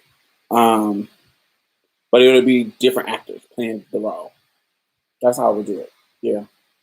So I couldn't because that somebody I wouldn't want somebody to play me because I feel like um I can have more flexibility if with the actors. Like I can hire more dark skinned actors. I can hire more when when I have flexibility to have a big person play the role or whatever, however it works, I can be able to have more flexibility when I'm not trying to find the actor to play me. They can just play the role. It doesn't need to be me. It could be name somebody else, but I'm telling that particular story. Like if I wanted to tell the woman dress story, that don't need to be Diamond. That could be anybody going through that experience in that particular episode. So I can have the flexibility in who I can hire. So that, because if I do it off of me, then it's gonna be a light skinned girl, and then I'm gonna get the critique of colorism. Oh, she only got this opportunity because she's light skinned. Of course, they're gonna pick Diamond Stylz to. That's something that I could hear somebody saying. So to give me the flexibility, I wouldn't make it about me. I would make it, yes, are there going to be some light-skinned girl actresses? Absolutely. Are there going to be there's some way I'm going to tell the story that a trans man could play the story, because my gender not necessarily was the main thing of the story. It just was my transness. And so, we're going to make this story. It's not going to be a trans woman. It's going to be a trans man, but they're going to be in the same experience that I was. So-and-so, so-and-so. That's how I want to do it. Because actually, speaking of trans and colorism, most of the famous trans girls are dark skinned, right? We got T.S. Madison. We have the brown skin Laverne and Janet, like the ones that are peak celebrity. I would like to hear that kind of because we know most girls who are being murdered are dark skinned, but also most girls who are at the peak, not all of them, but who are at the peak and top of our celebrity just in transness are dark or brown too. That's quite interesting. Anyway, which is kind of sickening. I wonder why. Not the bad part, but it's kind of sickening that is what's happening. That's kind of interesting. Anyway, that's how I would do it, because I would want to have flexibility to play, for me to hire brown girls to play my story when the color is not relevant. And so if I could take all the stories that y'all have heard and make them into, a show. Like think about my story called Meeting the Man of My Dreams. When I talk about meeting Lawrence and tricking him and then having some regrets about that and it changing my mindset about not telling my tea and blah, blah, blah, blah. Think about, I could have a brown skin girl play that.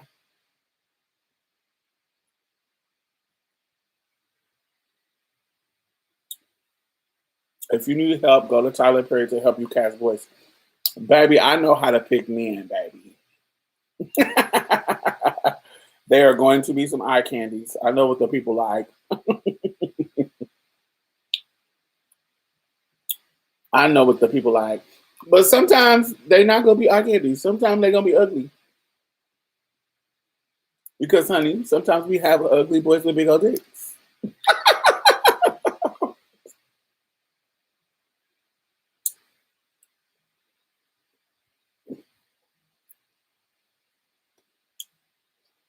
Or fine boys with little dicks.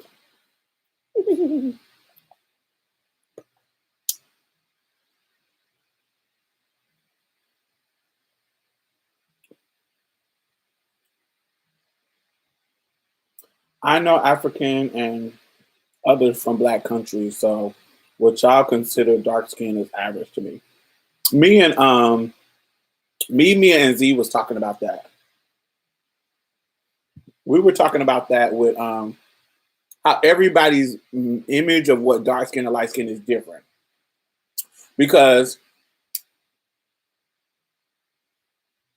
okay, perfect example. Z hit me up and was like, do you think Sydney Starr is considered light skin? Me and Mia, Z said yes. Me and Mia said no. I said I consider her brown skin. But I can look at her pictures, like when she has professional pictures, and because of the lighting, it makes her look light skinned. But I've also seen her in person and seeing, if you look at her regular pictures, she looks like a brown skinned girl to me. But to somebody else, like my gay mom, I would think my gay mom would say that she was light skinned, but I would consider her brown. So everybody's range of what's dark, what's brown, what's light is different. Because I'll see somebody, like, remember when they did the dark skin, um, um, the dark skin documentary, Dark Skin Girls, and then they did the light skin girls.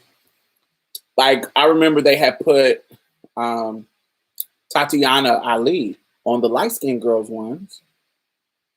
And I was like, I don't consider her light skinned. She has that straight, quote unquote, what we would call good hair back in the day. She has that hair, but she ain't light skinned to me. Tatiana Ali from Fresh Prince, the youngest daughter, she ain't light skinned to me. But I see her, I know her hair, she got that kind of Afro Latina hair or whatever. Um, so for me, I'm like, okay. It's just different things. But I also know colorism is different in different countries.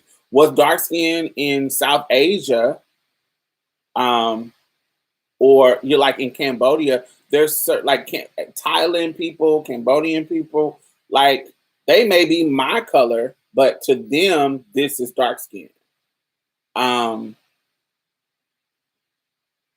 yeah, it ranges. It ranges based on color, all that kind of shit. We need a male full frontal, no half-ass. Long as they let me do it, I don't know. On Netflix, you can do that, can't you? Can't you do that on Netflix? I don't know. But it has to be realistic too. I wouldn't. I'm a trans woman. I wouldn't have him with the lights on every time, particularly around that age because my body wasn't right.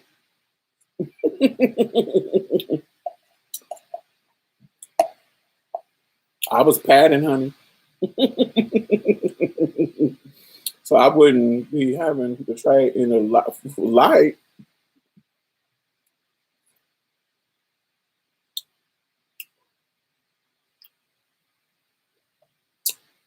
But if I can, I'll try just for the entertainment.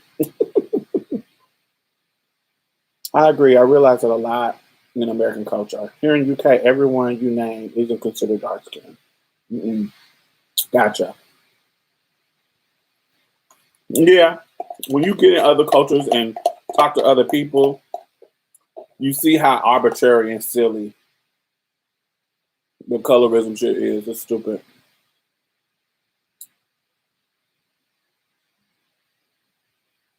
Yeah, Hillary. Yeah, I consider Hillary light skinned.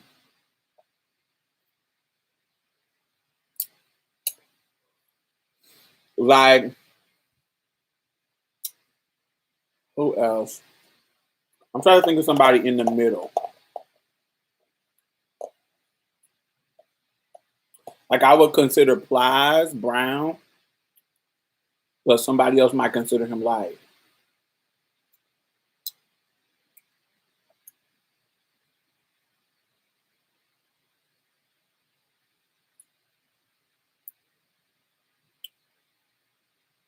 Like, I always considered my mother brown, but when we moved down to Mississippi, people would call my mother red. So I don't know. This shit is stupid.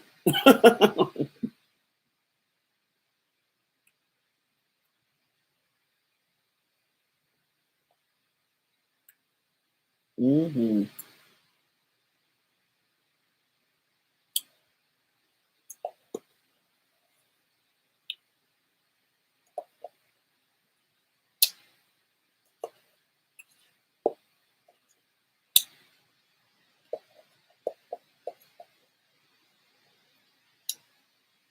Mm. That was so good. Plies, Kurt Franklin is in between to me. Yeah, Kurt Franklin, a little bit browner. But yeah, all of that Trey songs, all that shit is brown. Tyrese is dark. Um, of course, like Wesley Snipes, Tyrese, um, Morris Chestnut. Those are dark men to me. Speaking of Plies, do you like his new teeth? They look big to y'all. I like them. I like teeth that look like money. So I like that those K Michelle teeth, those Nene Leakes teeth, those Kiki Wyatt teeth. I like teeth that look big and chiclety and like you paid money for them. Brandy teeth. All the girls who didn't have their teeth done in the '90s that got them done now, like Brandy. I like what they got. It's not sickening. Did you ever talk about Lil Nas X and 69? Yes, I talked about it last night, but the conversation got a little spicy. So I put it as a members only um, um, video.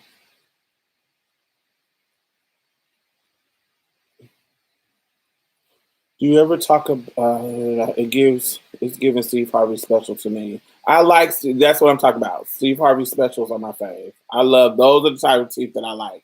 I like when you smile, ding, ding, ding. I like my teeth, but they're very regular, like regular. I want them to look like, honey, a Muppet. You know Barney, how Barney teeth is. I was just a row of white. I want some Barney teeth, baby.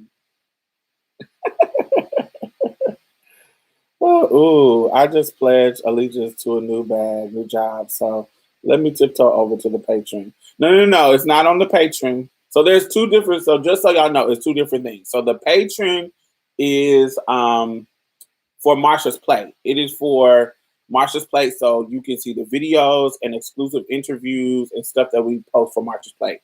On YouTube, it is me. So if it's just me, then be a member of YouTube. There's two different ones. It's Marsha's Play um, and the membership here on YouTube. That conversation is on the YouTube. Yellow bone, red bone. I thought they were the same. I thought it was too, but apparently in the South it kind of gets more nuanced, I guess. So I would be considered yellow bone, and my mama would be considered red bone. When me and my mama thought it was the same thing too. So when we came down there, it was like, oh, it was my mother's like in the middle. She's usually brown, she's usually the brown woman. She's a brown girl. Child, I don't know. Shit's weird. I liked I like for them to keep the people guessing. Oh, those are the original teeth or veneers. Nah, I like big fake teeth. Yes, me too. I like them to be big, and I like them to look real, but look like them are white. Them are perfectly straight, perfectly lined white teeth. I love that. I'm supposed to be getting one of my tooth is pulled right here because my mouth don't open up that wide when I'm talking, so y'all never can see it. But if I pull my mouth like this, you see the empty space right here. I'm getting a bridge to. It's gonna connect them, so I'm gonna get this done and this one done. So get a bridge so my teeth won't start shifting. So when you got an empty spot, it gets to shifting, baby. I thought red equal Haley from P Valley, Yellowbone is Beyonce, but I could see how they converge. Yeah, oh, that's weird. Um, I'm supposed to be saving or LASIK because I'm blind. Yes, you're just a LASIK, honey. LASIK is great. Well, I've never had it, but I know some people that have had it, and they don't have to wear glasses no more, so that's good. Mm.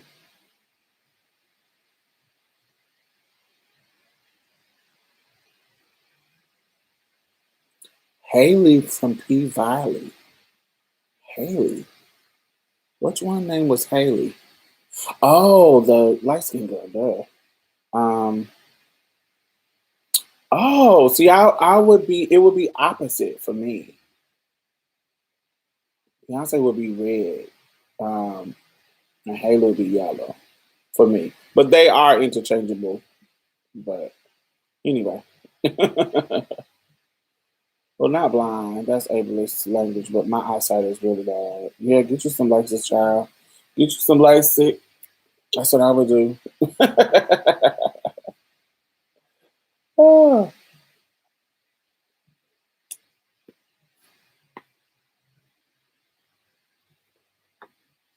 I won't whitening my teeth and get braces, but keep my center gap in my teeth. They can do that. They can do that. They can do it. I get my teeth clean, so they be white, but they just look natural. They just look like natural teeth. But I want them to look like, honey, teeth. I want whitening teeth. Oh, yeah. But yeah, make sure y'all thumbs up. Ready for TV teeth. Yes, that. That's what I want. Thank you. That's what I want. I want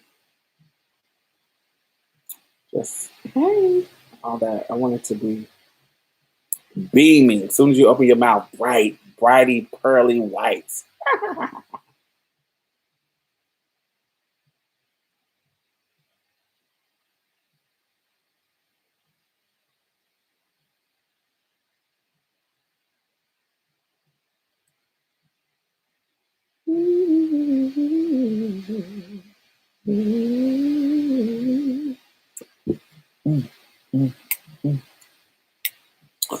I'm going out of the country in April.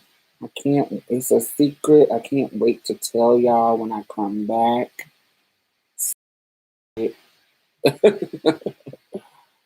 Oh, some amazing trips ahead. What's next on your Netflix watch list? Netflix talk about list. I'm going to talk about T.S. Madison Experience. I'm going to talk about Murder Amongst Mormons. I just watched that today, and that's all I got so far. What else? Oh, Coming to America. Those three things. Coming to America isn't on Netflix. It is on Prime, Amazon Prime. Murder Amongst Mormons is on Netflix. Um, and what else did I say? T.S. Madison Experience is on WeTV on cable.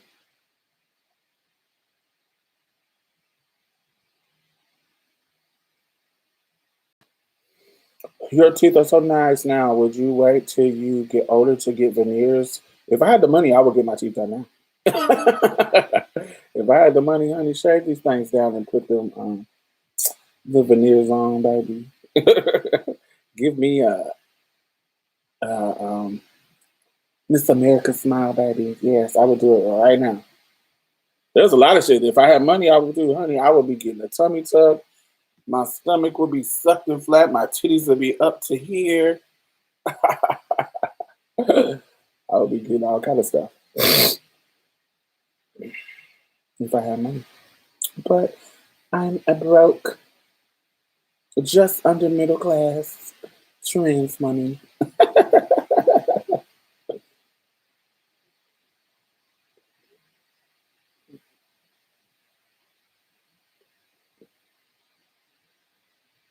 But to mhm. I want all kinds of stuff.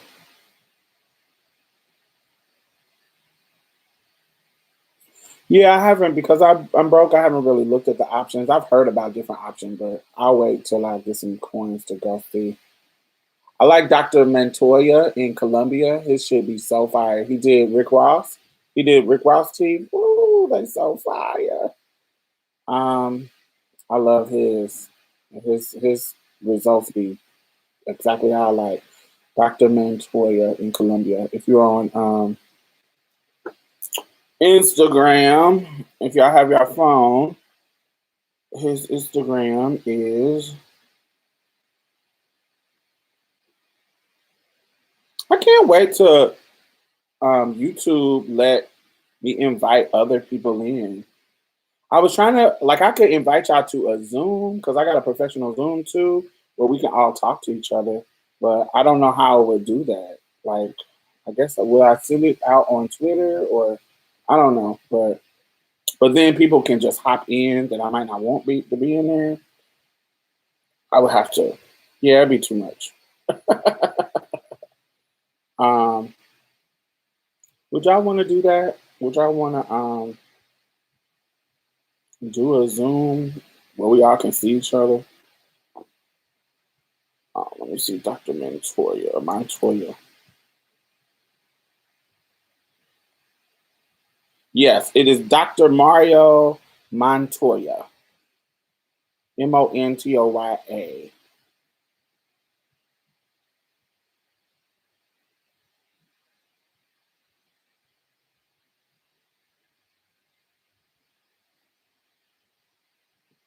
That's what I like. That just perfect white.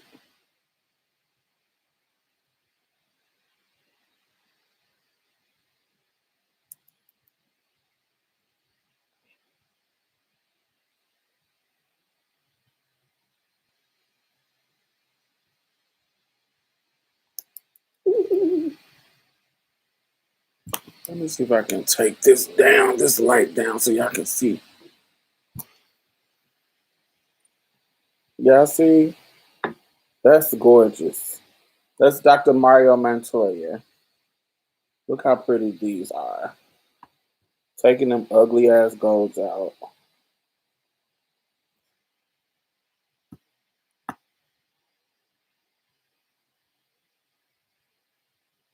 Isn't that gorgeous?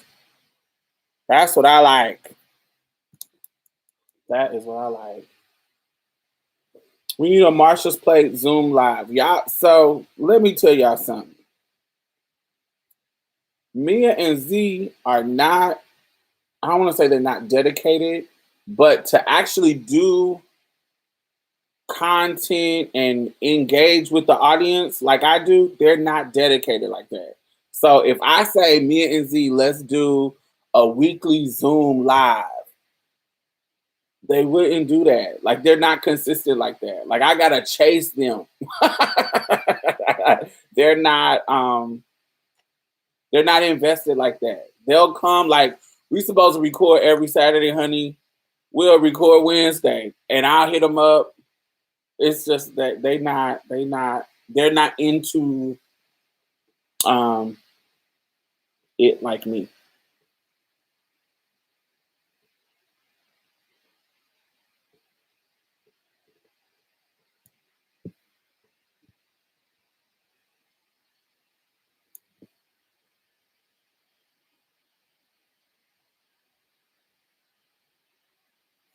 Is it zooming in? I don't know why it's not zooming.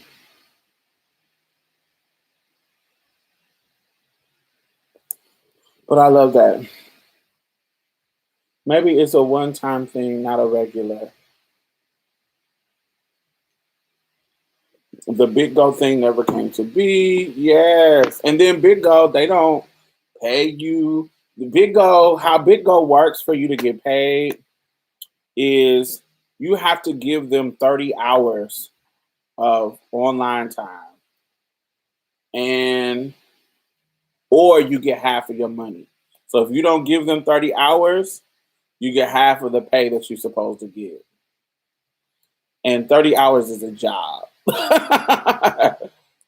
So, baby, please. I'm not giving you 30 hours.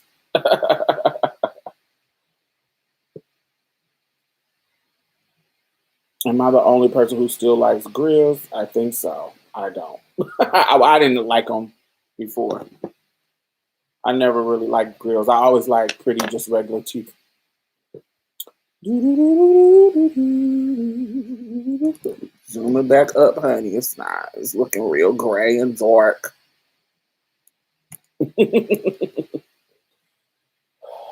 Bondy Blue and them have a live panel on YouTube with lots of people.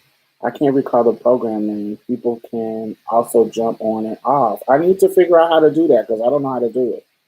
You might as well just be camming on Chatterbait or something if you're gonna do Bigo. Yeah, the people who are popular on Bigo either are being real messy. I'm chill. I don't be. I'll kiki a little bit, but I'm kind of chill and I'm kind of boring in that regard. I talk about history and social justice shit. Now, if I was being messy and kikiing about the girls and what was it? Who said what? What was it, girl? Being real extra, then I think it would be different. But I'm not. That's not really my personality.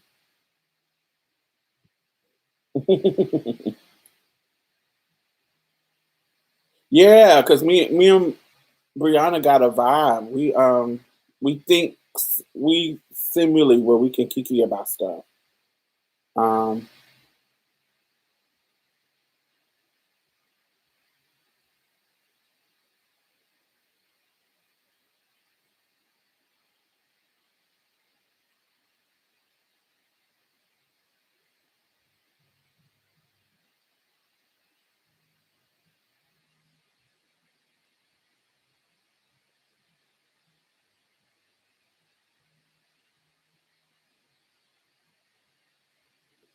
mm, the show is called StreamYard and it connects with YouTube, but I think StreamYard is expensive. I'm not. I'll have to look into it. If I look into something, I'll do that and figure that out. But I think StreamYard is a paid platform, and I don't know if I make enough money from YouTube to be investing in it. I used to, but YouTube been doing me bad lately.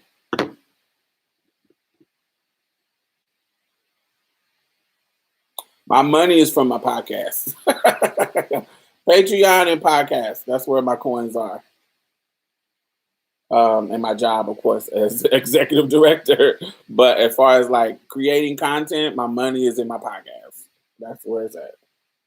Um, Big Blue Bottom is free and lets you control the room, and it approved by privacy pros. For only an hour is free. Let me write it down. So you said Big Blue Bottom and StreamYard.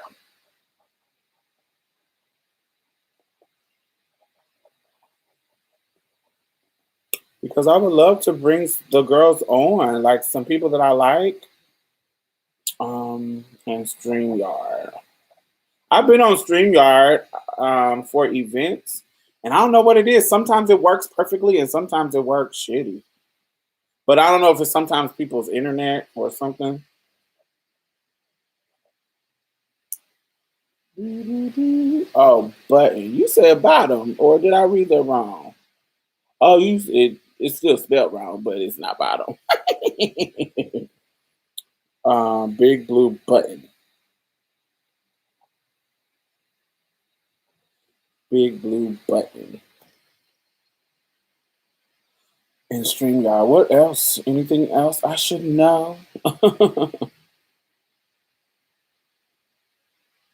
I know Chester, babe. I don't be on there. That's for the sex workers. Mm-mm-mm. Mm-mm-mm.